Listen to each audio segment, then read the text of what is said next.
Assalamualaikum warahmatullahi wabarakatuh. Yuk belajar di Ruang Bahasa ID. Jangan lupa like dan subscribe ya. Nah, pada pembelajaran kali ini kita akan belajar tentang menulis teks deskripsi. Langkah-langkah menulis teks deskripsi ada 5. Pertama, menentukan topik. Kedua, menentukan bagian-bagian yang akan dideskripsikan. Ketiga, mengumpulkan data. Keempat, membuat kerangka. Dan kelima, mengembangkan kerangka menjadi teks deskripsi. Mari kita bahas satu persatu. Pertama, menentukan topik. Menentukan topik artinya Ananda menentukan objek apa yang akan Ananda deskripsikan. Nah, kita ingat lagi materi pertama kita. Salah satu ciri teks deskripsi adalah objek bersifat khusus. Jika Ananda berencana ingin mendeskripsikan rumah, maka Ananda harus memilih rumah mana yang akan Ananda deskripsikan. Karena kita harus fokus ke satu rumah saja, objeknya khusus. Atau Ananda ingin mendeskripsikan sekolah, Ananda juga harus fokus sekolah mana yang akan Ananda deskripsikan. Mendeskripsikan ibu, mendeskripsikan teman, atau mendeskripsikan hewan peliharaan. Yang terpenting, objeknya harus khusus. Kedua, mencatat bagian-bagian yang akan dideskripsikan. Nah, jika Ananda sudah memilih objeknya, misalnya pada contoh kali ini objek yang dipilih untuk dideskripsikan adalah rumah. Selanjutnya, kita catat bagian-bagian yang akan kita deskripsikan tentang rumah tersebut. Nah, penulisan teks deskripsi harus berdasarkan pada struktur teks. Struktur teks berurutan, tidak boleh acak. Maka kita tuliskan strukturnya.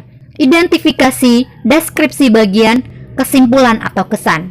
Sekarang kita catat pada identifikasi apa-apa saja yang akan kita jelaskan. Pada contoh kali ini di identifikasi penulis akan menjelaskan lokasi dan sejarah rumah. Di deskripsi bagian penulis akan mendeskripsikan tentang halaman, mendeskripsikan ruang tamu, dan mendeskripsikan ruang tengah. Pada halaman, penulis akan mendeskripsikan tentang warna rumah dan benda yang ada di halaman. Pada ruang tamu, penulis akan mendeskripsikan luas dan benda yang ada di ruang tamu. Selanjutnya, pada ruang tengah, penulis akan mendeskripsikan benda-benda yang ada di ruang tengah. Nah, untuk bagian-bagian yang akan dideskripsikan itu tergantung kepada penulis. Ananda bisa memilih apa-apa saja yang akan Ananda deskripsikan, seperti dapur, kamar tidur, atau kamar mandi, atau hal-hal lain di sekitar rumah Ananda. Tergantung penulis. Selanjutnya, kesimpulan atau kesan. Kali ini penulis memilih menjelaskan kesannya terhadap rumah. Setelah kita mencatat bagian-bagian yang akan kita deskripsikan, selanjutnya kita akan mengumpulkan data terkait bagian-bagian tersebut. Jadi, data yang kita cari berupa informasi yang kita butuhkan berdasarkan bagian yang akan dideskripsikan. Pada contoh tadi, di identifikasi penulis akan menjelaskan lokasi dan sejarah rumah. Jika data yang Anda butuhkan dan Anda tidak tahu, Anda bisa bertanya kepada orang tua atau kepada kakaknya. Selain itu, Anda juga bisa mengamati langsung benda-benda yang ada di sekitar rumah. Karena itu Anda butuhkan untuk mendeskripsikannya pada deskripsi bagian. Jadi pengumpulan data ini harus berdasarkan pada bagian-bagian yang akan dideskripsikan tadi. Setelah data terkumpul, selanjutnya kita buat kerangka berdasarkan data yang kita temukan. Nah, pada contoh kali ini berikut kerangkanya. Di identifikasi ada lokasi rumah berada di Nagari Tobokete, Kecamatan Enamlingkung, Kabupaten Padang Pariaman. Rumah rusak karena gempa pada tahun 2009 dan selesai direnovasi pada tahun 2010. Untuk deskripsi bagian yang pertama, halaman. Rumah berwarna merah muda, halaman didominasi semen, terdapat selokan kecil dan pohon rambutan di halaman. Pada ruang tamu memiliki luas 3 x 3 meter. Terdapat foto keluarga dan rak buku di ruang tamu. Ruang tengah terdapat kaligrafi, pajangan Ka'bah, foto, 2 lemari besar, dan televisi. Selanjutnya, kesimpulan atau kesan. Memang tidak ada benda yang mewah di rumah ini, tetapi rumah ini memberikan kenyamanan. Nah, setelah kerangka ini jadi, selanjutnya kita akan mengembangkan kerangka ini, menyusun kata-kata menjadi sebuah teks deskripsi rumahku. Rumahku merupakan rumah semi permanen setengah bata dan setengah kayu yang berlokasi di Nagari Toboketek, Kecamatan Enamlingkung, Kabupaten Padang Pariaman. Rumahku memang tidak terlalu bagus, tetapi disinilah tempat ternyaman untukku menghabiskan waktu. Senyuman dan canda tawa keluarga menghiasi seluruh sisi rumah yang membuatku betah dan tak ingin rasanya pergi mengurus kesibukan lain yang tak ada akhir. Rumah yang kutempati saat ini merupakan hasil renovasi pada tahun 2010 lalu.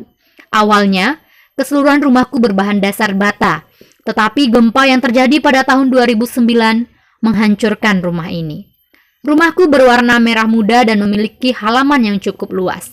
Halaman depan rumahku disemen sehingga tidak ada sisa tanah yang bisa ditanami.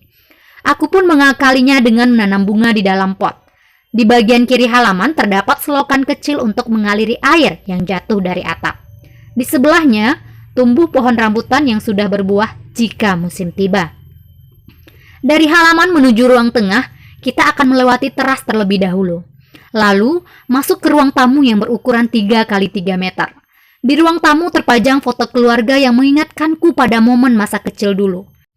Selain beberapa foto, rak buku juga berdiri di samping pintu penghubung ruang tamu dan ruang tengah.